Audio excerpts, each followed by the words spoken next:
le 19 septembre 1944 à 11h23.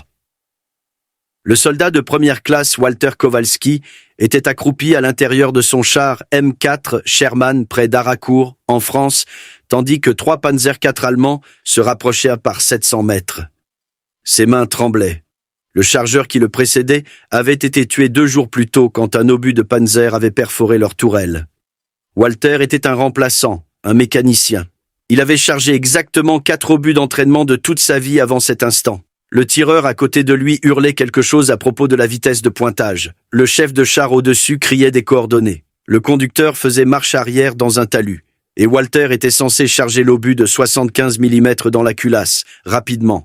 Il attrapa le premier obus du râtelier prêt, 17 kilos d'explosifs. Ses mains étaient moites de sueur et d'huile. La méthode officielle était martelée dans la tête de chaque chargeur à Fort Knox. Saisir l'obus par la pointe. Aligner le culot en laiton avec la culasse, l'enfoncer d'un coup sec, s'écarter. La séquence complète prenait 4 secondes si vous étiez bon, 5 si vous étiez nerveux. Walter avait regardé les chargeurs travailler. Il faisait toujours face à la culasse. Mais Walter était gaucher, et dans la tourelle exiguë d'un Sherman, cela comptait. Lorsqu'il se tourna pour faire face à la culasse correctement, son coup de gauche heurta violemment l'épaule du tireur. Le tireur le repoussa fort. L'obus faillit lui échapper. Le chef de char hurlait maintenant. Les Panzers étaient à 550 mètres. Walter fit quelque chose qu'aucun manuel d'entraînement ne suggérait. Il tourna le dos à la culasse, passa le bras derrière lui, chercha l'ouverture de la main gauche pendant que sa droite tenait la base de l'obus. Ses doigts trouvèrent le bord de la culasse. Il guida la pointe de l'obus vers l'arrière dans la chambre, poussa fort. Le mécanisme de culasse s'enclencha, se referma. Le tireur tira sans un mot. Le recul projeta du métal brûlant et de la fumée vers l'arrière, roussissant la nuque de Walter. Il s'en fichait. Il attrapait déjà l'obus suivant. Même mouvement. Dos tourné. Main gauche guidant. Main droite enfonçant. 3 secondes. La culasse se referma. Le canon tira. Les oreilles de Walter bourdonnaient. La cordite brûlait sa gorge. 3e obus. Même méthode en arrière. 2 secondes et demie. 4e obus. 2 secondes pile. La voix du chef de char coupa à travers le bruit. 4 impacts, 4 destructions, 6 minutes de combat. Les chars allemands brûlaient dans un champ à 400 mètres. L'équipage se tut. Walter resta là, toujours dos à la culasse, les mains noires de résidus de poudre. Le tireur le fixait. Le chef de char descendit de son écoutille et regarda Walter comme s'il avait poussé une 2e tête. Personne ne chargeait un canon de 75 mm en tournant le dos. Cela violait tous les protocoles de sécurité, toutes les procédures d'entraînement, tous les manuels rédigés depuis 1942, mais cela fonctionnait. Et à cet instant, Walter réalisa quelque chose que les instructeurs de Fort Knox n'avaient jamais envisagé. Ce qui arriva ensuite allait changer la façon dont chaque équipage de Sherman de la 3e armée chargeait son canon. Le char M4 Sherman dans lequel Walter Kowalski servait n'était pas conçu pour affronter les panzers allemands en duel frontal. Il avait été conçu en 1941 pour soutenir l'infanterie, percer les lignes défensives, être fiable, facile à produire et simple à réparer. L'armée américaine en construisit 49 000 entre 1942 et 1945. C'étaient de bons chars, mais ils n'étaient pas conçus pour se battre en duel avec des panzers. Le problème, c'était le canon. Le canon de 75 mm du Sherman pouvait pénétrer 7,5 cm de blindage à 450 mètres. C'était suffisant pour tuer un Panzer III. Ce n'était pas suffisant pour tuer un Panzer IV de face. Et c'était loin d'être suffisant pour percer un Panther ou un Tigre. Les concepteurs de chars allemands le savaient. Fin 1943, chaque Panzer sortant des chaînes avait un blindage frontal capable d'arrêter un obus de Sherman à distance de combat. L'avantage du Sherman était censé être sa vitesse, sa mobilité, son nombre. La doctrine américaine disait que 5 Sherman pouvaient submerger un Panzer par la manœuvre et le tir de flanc. Le calcul fonctionnait sur le papier. En réalité, cela signifiait que 4 équipages de Sherman sur 5 mouraient en essayant de se positionner pour ce tir de flanc. Les équipages appelaient en cela le ratio de la mort.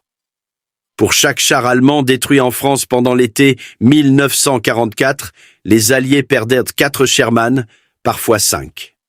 À Villers-Bocage en juin, un seul Tigre détruisit 25 chars alliés en 15 minutes. À Goodwood en juillet, les unités de chars britanniques perdirent 200 Sherman en un seul jour en essayant de percer les lignes allemandes au sud de Caen. Les équipages connaissaient les probabilités. Chaque tankiste en France avait vu des Sherman calcinés au bord des routes. Ils avaient sorti des blessés des tourelles. Ils avaient vu des chars exploser quand des obus de Panzer enflammaient les munitions stockées à l'intérieur. Un impact direct sur la tourelle d'un Sherman tuait le chargeur en premier. Il se tenait juste à côté du râtelier, près où 20 obus étaient rangés. Quand ces obus s'enflammaient, il ne restait rien à enterrer. Les chefs de chars américains essayèrent tout pour égaliser les chances. Ils ajoutèrent des sacs de sable sur le blindage avant. Ils soudèrent des maillons de chenilles de rechange sur la tourelle. Certains équipages peignirent leurs chars avec des marquages supplémentaires pour ressembler à des véhicules de commandement, espérant que les Allemands gaspilleraient des obus sur des leurres. Rien de tout cela n'importait vraiment. Les canons des Sherman ne pouvaient toujours pas percer le blindage des Panzers de face. Et dans un duel, le char qui tirait le premier gagnait généralement. Cela signifiait que la vitesse comptait. La cadence de tir comptait. Un équipage de Sherman qui pouvait charger et tirer plus vite qu'un équipage de Panzer avait une chance. Pas une grande chance, mais une chance. Le temps de chargement standard pour un canon de 75 mm de Sherman était de 4 à 5 secondes par obus. Cela incluait attraper l'obus du râtelier près, se tourner vers la culasse, aligner l'obus, l'enfoncer et s'écarter pour que le tireur puisse tirer. Les chargeurs allemands dans un Panzer IV pouvaient égaler ce temps. Les équipages de Panther étaient légèrement plus lents, car leurs obus étaient plus lourds. Mais le canon du Panther pouvait tuer un Sherman à 2 fois la distance, donc la vitesse importait moins. Les écoles de chars américaines apprenaient aux chargeurs la méthode standard pendant des semaines. Faire face à la culasse, 2 mains sur l'obus, pousser droit. Le mouvement était conçu pour être sûr, reproductible et efficace. Cela fonctionnait bien sur un terrain d'entraînement à Fort Knox où le char ne bougeait pas et où personne ne tirait. Mais il y avait un problème auquel personne à Fort Knox n'avait pensé. Que se passait-il si le chargeur était gaucher? Walter Kowalski était l'un des 3000 chargeurs gauchers de la 3e armée. Personne ne suivait ce chiffre officiellement. Personne ne pensait que cela importait. À Fort Knox, les instructeurs enseignaient une seule méthode de chargement. Faire face à la culasse, saisir l'obus à 2 mains, l'enfoncer. Si vous étiez gaucher, vous appreniez à le faire de la main droite. C'était la règle. Dans un char immobile sur un terrain d'entraînement, cette règle fonctionnait. Au combat, elle tuait des gens. L'intérieur d'une tourelle de M4 Sherman mesurait 2,10 mètres à son point le plus large. Le chargeur se tenait du côté droit du canon. Le tireur était assis à gauche. Le chef de char se tenait derrière et au-dessus d'eux. Quand le canon tirait, il reculait de 45 cm. Quand la tourelle pivotait pour suivre une cible, tout à l'intérieur bougeait. L'espace était restreint. Chaque mouvement comptait. Un chargeur droitier pouvait saisir un obus du râtelier près, pivoter doucement vers la culasse et charger sans heurter le tireur. Son bras droit s'alignait naturellement avec l'ouverture de la culasse. Sa main gauche soutenait le poids de l'obus. Le mouvement était fluide, efficace, sûr. Un chargeur gaucher faisait face au problème inverse. Pour utiliser la méthode standard, il devait saisir l'obus avec sa main droite plus faible en premier. Sa main gauche plus forte ne pouvait que soutenir par derrière. Quand il pivotait vers la culasse, son coude gauche se balançait largement. Dans la tourelle exiguë, ce coude heurtait l'épaule du tireur, ou la roue de pointage, ou le support radio à chaque fois. Le résultat était des temps de chargement plus lents. Les chargeurs gauchers mettaient en moyenne 5 à 6 secondes par obus au lieu de 4. À l'entraînement, les instructeurs appelaient cela acceptable. Au combat, ces 2 secondes supplémentaires signifiaient la mort. À Haracourt, à la mi-septembre 1944, la 4e division blindée perdit 18 chars Sherman dans les 2 premiers jours de combat. La plupart furent touchés avant de pouvoir tirer un 3e coup. Les rapports après action notèrent que plusieurs chargeurs furent tués en luttant avec le mécanisme de culasse. Un chef de char rapporta que son chargeur gaucher avait fait tomber un obus pendant le combat. Le retard leur coûta 8 secondes. Un obus de Panzer frappa leur tourelle avant qu'ils ne puissent tirer à nouveau. Le chargeur mourut sur le coup. Le tireur perdit ses 2 jambes. Le problème allait plus loin que les simples chargeurs gauchers. Même les chargeurs droitiers luttaient avec la méthode standard quand le char se déplaçait. Les Sherman n'avaient pas de système de stabilisation pour le canon. Quand le char roulait sur un terrain accidenté, la tourelle vibrait, la culasse bougeait. Les chargeurs devaient synchroniser leurs mouvements avec ceux du canon. Essayer d'enfoncer un obus de 17 kilos dans une culasse mouvante, tout en se tenant dans une tourelle qui tremblait pendant que quelqu'un vous tirait dessus, exigeait une coordination parfaite. La plupart des chargeurs résolvaient cela en saisissant le bord de la culasse d'une main pour se stabiliser tout en chargeant de l'autre. Cela fonctionnait, mais cela signifiait n'utiliser qu'une seule main pour contrôler l'obus. Et un obus de 75 mm pesait 17 kilos. Charger à une main était lent, dangereux. Les obus glissaient parfois. Quand un chargeur laissait tomber un obus au combat, il fallait 10 à 15 secondes pour le récupérer. À ce moment-là, le Panzer avait déjà tiré. Les chefs de char le savaient. Ils voyaient leurs chargeurs lutter. Ils voyaient de bons hommes mourir parce que le chargement prenait trop de temps. Certains chefs de char essayaient d'aider en donnant les coordonnées plus tôt. Certains essayaient de positionner leur char pour que le chargeur ait plus de temps. Mais il n'y avait pas de solution officielle. Le manuel d'entraînement disait de faire face à la culasse et d'enfoncer l'obus. C'était la méthode. La changer était contraire au règlement. Ce que personne ne réalisait, c'est que la solution avait été là tout le temps. Elle nécessitait juste de briser toutes les règles du manuel. Walter Kowalski découvrit sa méthode de chargement en arrière par accident et par désespoir. Le 17 septembre 1944, 2 jours avant le combat qui allait le rendre célèbre, le char de Walter fut touché lors d'une escarmouche près de Reich. L'obus de Panzer frappa leur glacis avant sous un angle et dévia vers le haut. Il ne pénétra pas, mais l'impact projeta Walter contre la paroi de la tourelle. Il se cogna l'épaule droite assez fort pour se la luxer. Le médecin du bataillon remit l'épaule en place et dit à Walter qu'il était hors service. Fini. Un chargeur avec un bras droit endommagé était inutile. La méthode de chargement standard exigeait que les 2 bras travaillent en coordination. Walter ne pouvait pas soulever 17 kilos avec son bras droit. Il pouvait à peine le bouger. Mais la 4e division blindée avait 12 chars en moins par rapport à son effectif complet. Le régiment avait perdu 36 chargeurs la semaine précédente. Il n'y avait pas de remplaçant disponible. Le chef de char, le sergent Raymond Miller, fit un choix. Il dit à Walter de rester. Il trouverait une solution. Le lendemain matin, le 18 septembre, ils essuyèrent des tirs de positions allemandes à l'est d'Haracourt. 3 Panzer IV apparurent à travers le brouillard matinal à 800 mètres. Le sergent Miller ordonna aux tireurs d'engager le combat. Walter attrapa le premier obus de la main gauche. Son bras droit pendait, inutile, le long de son corps. Il essaya la méthode standard, fit face à la culasse, tenta de soulever l'obus à 2 mains. Son épaule droite hurla de douleur. L'obus pencha, commença à glisser. Le tireur lui criait de se dépêcher. Les Panzers se rapprochaient. 700 mètres maintenant. Walter prit une décision née de la pure panique. Il tourna le dos à la culasse, passa le bras derrière lui de la main gauche, chercha l'ouverture de la culasse comme un aveugle cherchant une poignée de porte. Ses doigts touchèrent le bord métallique brûlant. Il guida la pointe de l'obus vers l'arrière dans la chambre, utilisa son bras gauche pour l'enfoncer. Le mouvement semblait faux, inversé, dangereux. Le mécanisme de culasse attrapa l'obus et se referma. Le tireur tira. Le souffle du recul frappa le dos de Walter. La chaleur traversa son uniforme. Il sentit l'odeur de tissu brûlé et de peau, mais l'obus était chargé. 3 secondes et demie. Il attrapa l'obus suivant. Même mouvement. Dos tourné. Main gauche guidant, bras gauche enfonçant. 3 secondes. Le canon tira de nouveau. Les Panzers ripostaient maintenant. Des obus passaient en hurlant près de leur tourelle. Walter ne s'arrêta pas. 4e obus. 5e obus. Son bras gauche brûlait sous l'effort. Les muscles semblaient se déchirer, mais ils continuaient de charger. L'engagement dura 4 minutes. Ils tirèrent 9 obus, touchèrent 2 Panzers. Le 3e se retira derrière une ligne d'arbres.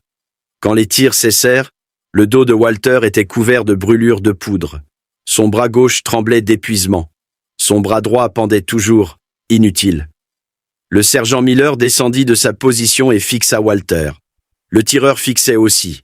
Personne ne parla pendant un long moment. Puis le sergent posa une simple question. C'était combien de secondes? Walter ne savait pas. Il n'avait pas compté. Le tireur, lui, avait compté. Il dit que Walter chargeait en 3 secondes, parfois moins. C'était plus rapide que leur précédent chargeur, plus rapide que quiconque dans leur peloton, peut-être plus rapide que quiconque dans le bataillon. Miller dit à Walter de continuer exactement ce qu'il venait de faire. Quoi que ce soit, aussi étrange que cela puisse paraître, cela fonctionnait. Mais cela violait tous les règlements de sécurité du manuel de campagne. La méthode de chargement en arrière fonctionnait pour 3 raisons que le manuel de l'armée n'avait jamais envisagées. Le levier, l'espace et le mouvement naturel. Quand un chargeur faisait face à la culasse, en utilisant la méthode standard, il devait tendre les 2 bras vers l'avant pour enfoncer l'obus. Cela signifiait pousser contre un poids de 17 kilos avec les bras en extension complète. N'importe quel mécanicien sait que pousser quelque chose de lourd avec les bras tendus donne le levier le plus faible possible. C'est comme essayer d'ouvrir une porte coincée en poussant du bout des doigts au lieu de l'épaule. Quand Walter tournait le dos à la culasse, il changeait complètement la physique. Au lieu de pousser l'obus vers l'avant avec les bras tendus, il le propulsait vers l'arrière avec le bras plié et tout le poids de son corps derrière. Le mouvement ressemblait à un coup de poing porté en arrière, court, puissant, efficace. Son bras gauche n'avait à se déplacer que de 30 cm au lieu de 60, et il pouvait utiliser ses muscles d'épaule et de dos au lieu de seulement ses triceps. Le résultat était un chargement plus rapide avec moins d'efforts. Ce qui prenait 4 secondes en faisant face en prenait 3 en tournant le dos, parfois moins. Le deuxième avantage était l'espace. Une tourelle de Sherman était exiguë. Quand un chargeur faisait face à la culasse, son corps occupait 60 cm d'espace latéral. Ses coudes dépassaient. Ses épaules étaient perpendiculaires au canon. Dans cette position, il heurtait constamment le tireur ou le mécanisme de pointage. Chaque collision coûtait du temps. Parfois, cela coûtait l'obus. Quand Walter tournait le dos, son profil corporel se rétrécissait. Ses épaules s'alignaient parallèlement au canon au lieu d'être perpendiculaires. Il n'occupait plus que 25 cm d'espace au lieu de 60. Le tireur pouvait travailler sans être heurté par un coude. Le chef de char pouvait se pencher sans cogner la tête de Walter. Tout l'équipage avait plus d'espace pour bouger. Le troisième avantage était le plus important. Il concernait le mouvement naturel. On apprenait aux chargeurs droitiers à mener avec la main droite parce que c'était leur main dominante. Cela semblait logique. Mais dans la tourelle exiguë, mener avec la main droite signifiait tordre leur torse vers la gauche tout en atteignant la droite. Le mouvement était maladroit. Il exigeait une coordination consciente. Sous le stress, quand l'adrénaline et la peur prenaient le dessus, cette coordination se brisait. Les chargeurs tâtonnaient, laissaient de tomber des obus, perdirent de précieuses secondes. Les chargeurs gauchers étaient encore plus mal lotis. On les forçait à mener avec leurs mains faibles. Chaque mouvement allait contre leurs instincts naturels. La méthode inversée de Walter éliminait ce problème. Il passait le bras derrière lui avec sa main dominante, sa main gauche. Le mouvement était naturel, instinctif. Il ne nécessitait pas de réflexion. Sous le feu, quand son cerveau hurlait et que ses mains tremblaient, la mémoire musculaire prenait le relais. Sa main gauche savait où était la culasse sans regarder, pouvait sentir l'ouverture, guider l'obus. C'était plus rapide, plus fiable, et cela fonctionnait à la fois pour les chargeurs gauchers et droitiers. Un chargeur droitier pouvait utiliser le même mouvement inversé en menant avec sa main droite. La méthode avait un problème. Elle violait toutes les règles de sécurité écrites pour l'exploitation des chars Sherman. Et cela signifiait que Walter ne pouvait l'enseigner à personne d'autre sans risquer une cour martiale. Le règlement officiel de l'armée pour le tir de char, le manuel technique 9-731A, était explicite sur les procédures de chargement. Les chargeurs devaient y faire face à la culasse en tout temps. Ils devaient maintenir un contact visuel avec l'obus pendant le chargement. Ils devaient utiliser les 2 mains en mouvement coordonné. Ils devaient s'écarter de la trajectoire de recul après le chargement. Tourner le dos à un canon de 75 mm violait les 4 règles simultanément. Les règlements existaient pour de bonnes raisons. Un chargeur qui ne pouvait pas voir la culasse pouvait mal aligner l'obus. Un obus mal aligné pouvait bloquer le mécanisme de culasse. Une culasse bloquée au combat signifiait un char mort. Le manuel citait 3 cas documentés en Afrique du Nord, où des techniques de chargement incorrectes avaient causé des défaillances catastrophiques de culasse. Dans un cas, l'explosion avait tué tout l'équipage. Le sergent Miller connaissait les règlements. Il savait aussi que la méthode de Walter fonctionnait. Après l'engagement du 18 septembre, Miller fit face à un choix. Signaler la violation et perdre son meilleur chargeur, ou se taire et gagner des combats. Il se tut. Le 19 septembre, lors de l'engagement qui ouvre cette histoire, l'équipage de Walter détruisit 4 Panzers en 6 minutes en utilisant la méthode de chargement inversé. D'autres chefs de char le remarquèrent. Quand votre bataillon perd 2 chars pour chaque char ennemi détruit, vous prêtez attention à tout équipage qui améliore ses statistiques. Le 20 septembre, 3 autres chargeurs du bataillon essayaient la technique de Walter. Le 21 septembre, ils étaient 8. Aucun ne demanda la permission. Ils commencèrent juste à tourner le dos à la culasse pendant le combat et ils commencèrent à survivre. Les résultats étaient impossibles à ignorer. Les chars, utilisant la méthode inversée, tiraient 9 à 10 obus par engagement au lieu de 6 à 7. Ils obtenèrent des tirs meurtriers avant que les Panzers ne puissent riposter. Les taux de survie des équipages grimpèrent. Le ratio de destruction de la 4e division blindée passa de 4 pour 1 contre eux à presque équilibré. Mais la méthode se répandait par des conversations murmurées et des démonstrations rapides derrière les hangars d'entretien. Pas d'instructions écrites, pas d'entraînement officiel, juste des chargeurs s'enseignant mutuellement une technique qui pouvait leur valoir une cour martiale si quelqu'un d'important le remarquait. Le lieutenant-colonel Creighton Abrams le remarqua. Abrams commandait le 37e bataillon de chars. Il avait 30 ans et était déjà célèbre pour ses tactiques de chars agressives. Il avait mené la colonne blindée qui avait percé jusqu'à Bastogne pendant la bataille des Ardennes. Il deviendrait plus tard chef d'état-major de l'armée, mais en septembre 1944, c'était un commandant de bataillon essayant de garder ses équipages en vie. Le 23 septembre, Abrams observait un exercice d'entraînement quand il vit l'un de ses chargeurs tourner le dos à la culasse. Le chargeur termina le mouvement en moins de 3 secondes. Abrams interrompit l'exercice, ordonna à l'équipage de sortir du char, exigea une explication. Le sergent Miller s'avança, parla à Abrams de Walter, de la méthode inversée, des résultats, des taux de survie. Abrams écouta sans interrompre. Quand Miller eut fini, Abrams posa une question. « Est-ce que ça marche mieux que le manuel ?» Miller dit « Oui, mon colonel. 2 secondes plus vite par obus en moyenne. Meilleure précision sous le feu. Moins d'obus tombés. Meilleure coordination de l'équipage dans les espaces restreints. » Abrams resta silencieux 30 secondes. Chaque tankiste dans la zone d'exercice regardait, attendant de voir si Miller et Walter allaient être accusés d'avoir violé le règlement. Puis Abrams prit une décision qui allait changer la façon dont les équipages de chars américains combattirent pour le reste de la guerre.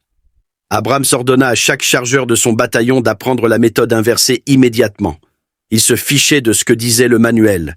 Il se souciait des ratios de destruction et de la survie de l'équipage. Si tourner le dos à un canon de 75 mm gardait ses hommes en vie, alors c'était la nouvelle norme. En 48 heures, le 37e bataillon de chars formait chaque chargeur remplaçant à la technique de Walter. Abrams fit venir Walter pour une démonstration, lui fit montrer le mouvement étape par étape, fit pratiquer les chargeurs expérimentés jusqu'à ce qu'ils puissent égaler le temps de 3 secondes de Walter. L'entraînement était informel, pas de documentation écrite, pas de modification officielle des procédures de campagne, juste une instruction pratique qui fonctionnait.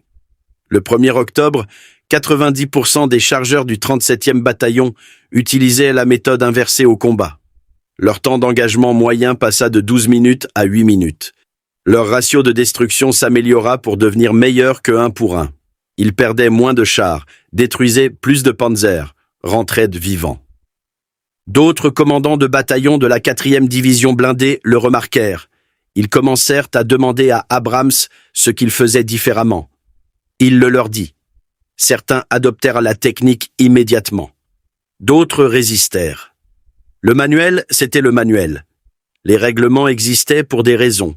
Changer les procédures de campagne sans autorisation du haut commandement était passible de mesures disciplinaires. Mais le général George Patton commandait la 3e armée.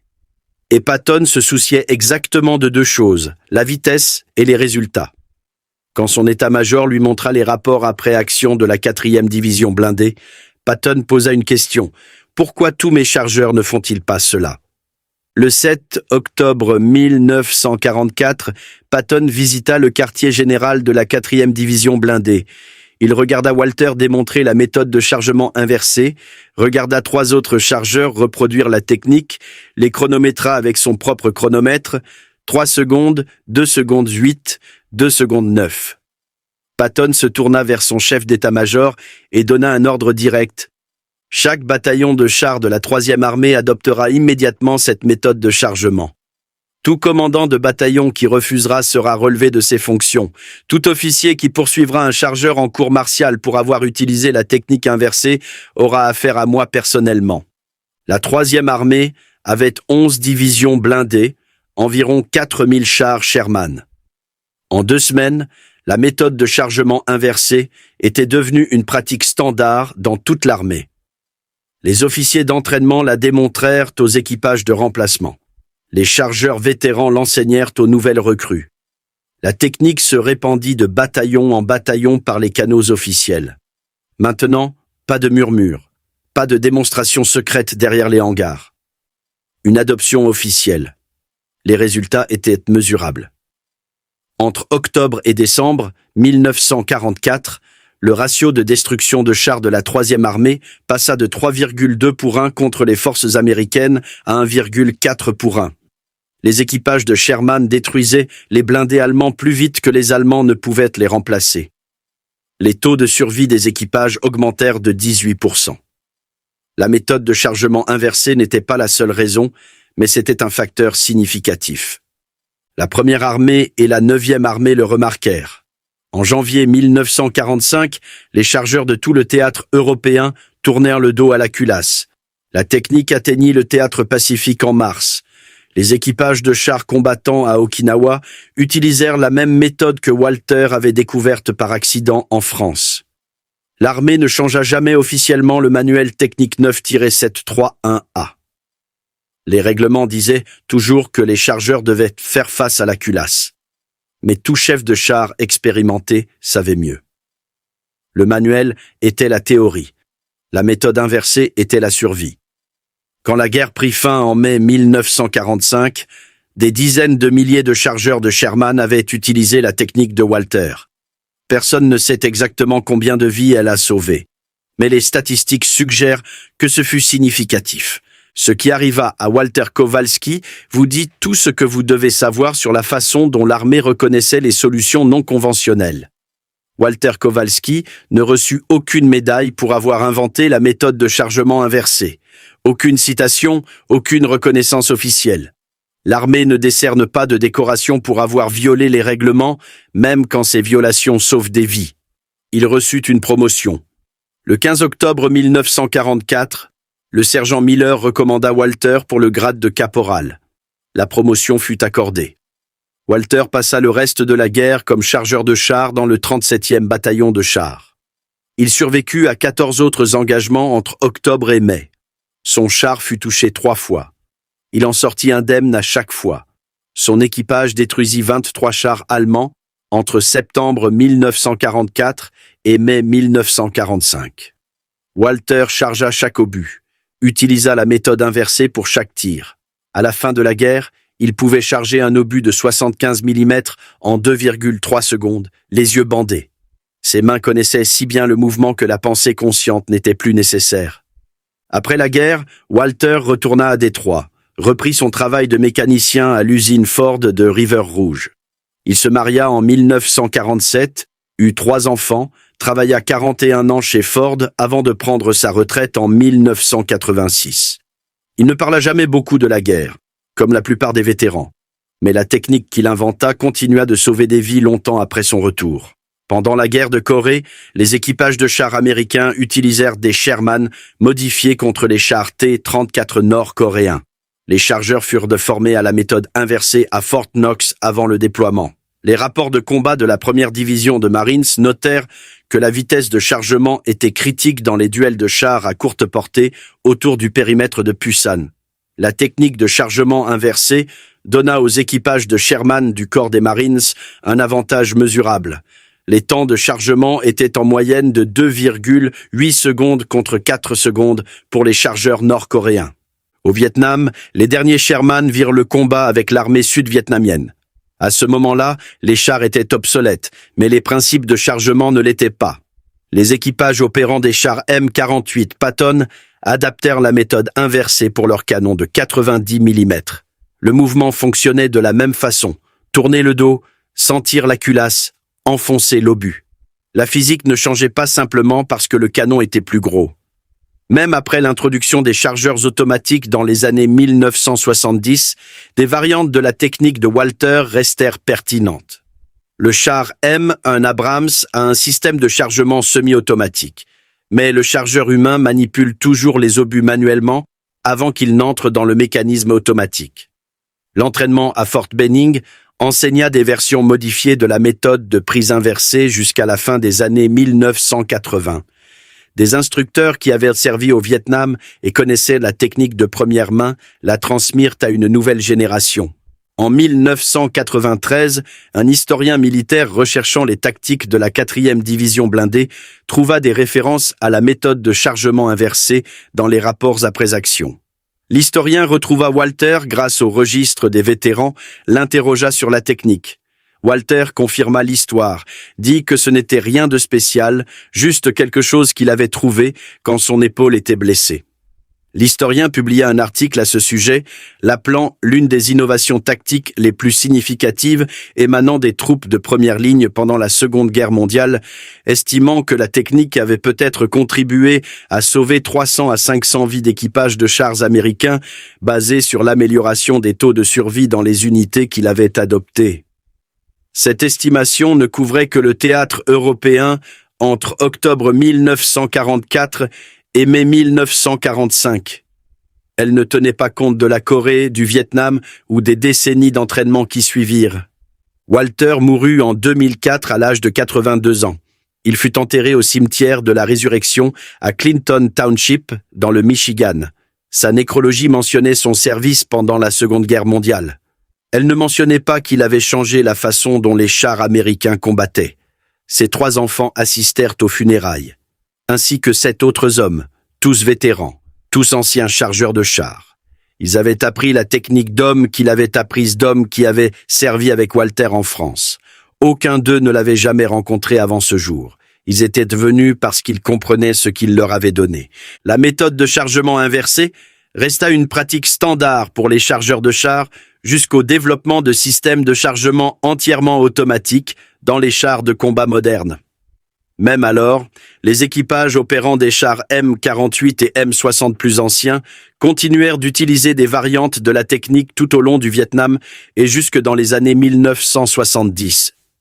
Les derniers équipages de chars américains à utiliser le chargement manuel furent les premiers équipages de M1 Abrams, et même eux apprirent des versions modifiées de la méthode inversée pendant l'entraînement jusqu'à ce que l'automatisation devienne standard.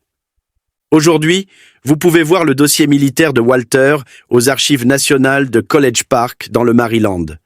Les documents ne mentionnent pas la technique de chargement. Ils listent son grade, son unité et ses dates de service. Rien de plus. Mais si vous demandez les rapports après action de la 4e division blindée pour septembre à octobre 1944, vous trouverez de brèves références à l'amélioration des temps de chargement et de l'efficacité des équipages. Les rapports n'expliquent pas pourquoi. Ils notent juste les résultats. Au musée du char de Fort Knox, dans le Kentucky, un Sherman M4 restauré est exposé. L'intérieur est préservé exactement comme il était en 1944. La position du chargeur sur le côté droit de la tourelle est exiguë, étroite. Quand vous vous tenez là où Walter se tenait, vous comprenez immédiatement pourquoi il tournait le dos. Il n'y avait tout simplement pas assez de place pour faire autrement. Le panneau du musée décrit les spécifications du Sherman. Épaisseur du blindage, calibre du canon, puissance du moteur. Il mentionne que les équipages de chars américains développèrent des tactiques innovantes pour surmonter les désavantages du Sherman face aux blindés allemands. Il ne mentionne pas Walter Kowalski, ne mentionne pas la méthode de chargement inversé, ne mentionne pas que parfois les innovations les plus importantes viennent de jeunes mécaniciens de 20 ans, terrifiés, essayant de ne pas mourir. C'est ainsi que les guerres sont gagnées, pas par les généraux, les tactiques ou l'équipement supérieur, par des gens ordinaires prenant des décisions en une fraction de seconde sous le feu, par des mécaniciens qui trouvent pour de meilleures façons de charger des obus, par des soldats qui enfreignent les règles quand les règles ne fonctionnent pas. Walter Kowalski n'a jamais prétendu être un héros. Il était juste un gamin gaucher de Détroit qui ne pouvait pas utiliser son bras droit et qui a dû trouver une autre façon. Cela lui a sauvé la vie et en a sauvé des centaines d'autres.